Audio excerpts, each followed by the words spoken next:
Why is it that people leave their home, usually in the US, go to an island somewhere on a vacation, do their business with someone who lives on the island, and then decide that they want that person to move to the US to be with them?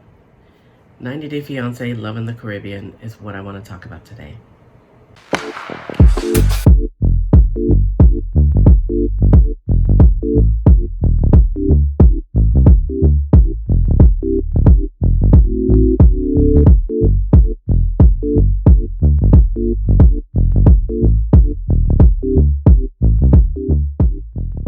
Hey, welcome back to my channel. My name is Debbie. I am the She in Sheality TV, and first things first.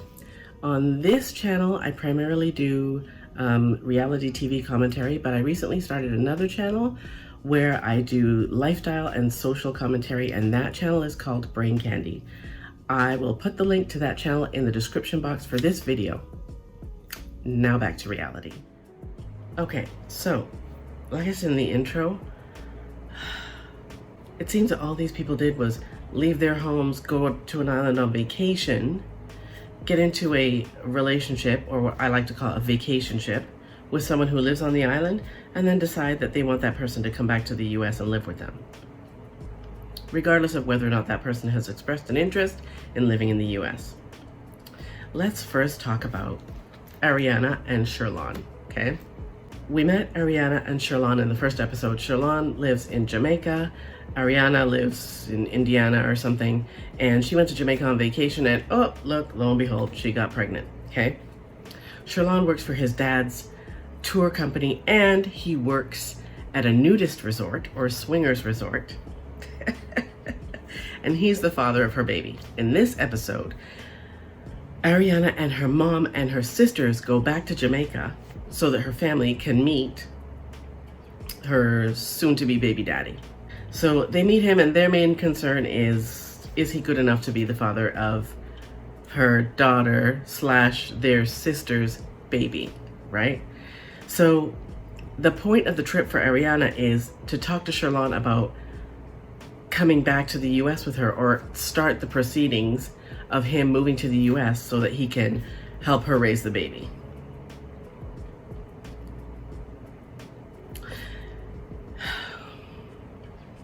I feel like, boo-boo, this is not his first baby, or it's not his first pregnancy. She ain't special. God knows how many there have been before her, and she won't be the last. I would be surprised if she is truly the first. I heavily doubt it, because this dude is like, what, 35? Yeah, she's not the first. And he works at a nudist resort. Where he says he's not supposed to mingle with the guests, but he has done it before. So the number one rule of vacation fling is leave that shit on vacation, okay? The vacation ship is supposed to be left on vacation. And that's the only reason that it's so great, is because you leave it on vacation. Once you take it home with you, or you take the consequences of it home with you, you're screwed. It's not fun anymore. I guarantee that Sherlon is not going to want to go to the US to help her raise that baby. Not going to happen. But it'll be fun to see what does happen. Let's move on to Amber and Daniel. Amber lives in Florida, Daniel lives in Costa Rica. Amber is 30 and Daniel is 23. On the last episode, she said that she was trying to get him to do the paperwork for the K1 visa, and he hadn't done it yet. Okay, and she sent them to him, and he didn't even open the email, okay?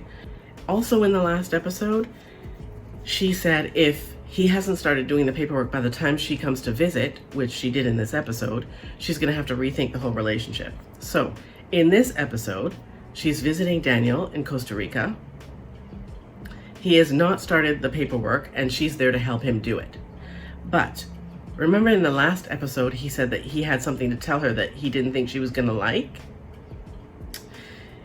In this episode, he tells her that he quit his job. Get this. Because he didn't have enough time to do the K1 visa paperwork. So by quitting his job, he would have more time to do the paperwork. I'm sorry. What's wrong with these people? Are you serious? if someone, okay, it's not my style. I'm not going on vacation and trying to turn a vacation ship into a relationship. Not my style. But who, if that was my situation, I would be on the next plane out. The second he said I quit my job because I needed more time to do the paperwork, yeah, bye, see ya.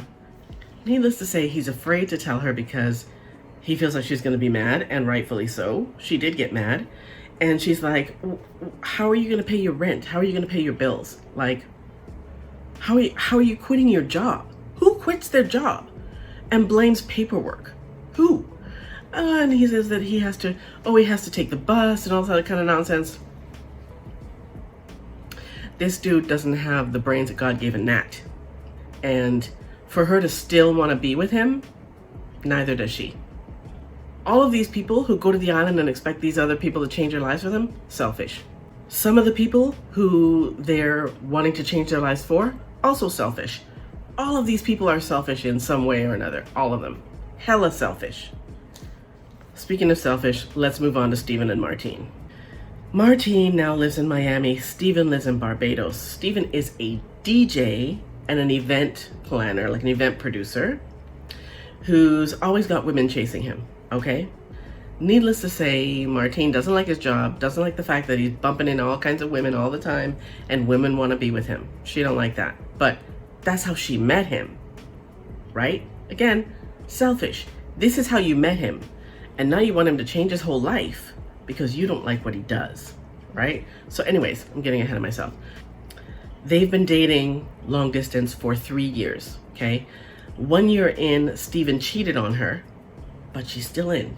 Clearly she stayed 2 more years, all right? So she goes back to Barbados now to talk to him about taking their relationship, or I still call it a vacationship, because the only time you guys are a couple are when you're on vacation in Barbados, right? So she goes back to Barbados to talk to him about turning their vacationship into an actual relationship, and for him to think about moving to Miami to be with her. Now, he has a 6-year-old daughter. She's either 6 or 8. I'm pretty sure she's 6. This dude's whole life is pretty much a party. He's a DJ, right? He parties for a living. And he doesn't look like he's doing too badly for himself, right? He says when Martine isn't there in Barbados, he just focuses on his own life, his job, and his daughter, right? Fair. She now wants him to ask her to marry her and for him to move to the States. Selfish. Selfish, selfish, selfish. Pure selfishness. Like, sweetheart, you're supposed to, like I said before, have the vacationship while you're on vacation and leave it there. Go home and tend to your own life, right? That is how you keep the stress out of a vacationship. You don't try and take it home with you, right? Anyways, in this episode, they just started to have that conversation, and he's like, why would I want to move to the US, right? I have a daughter here, I have a life here. So yeah, they just got into that conversation. It'll be interesting also to see how this one turns out. Let's move on to Kay and Mark. Kay and Mark met in Bocas del Toro 11 years ago.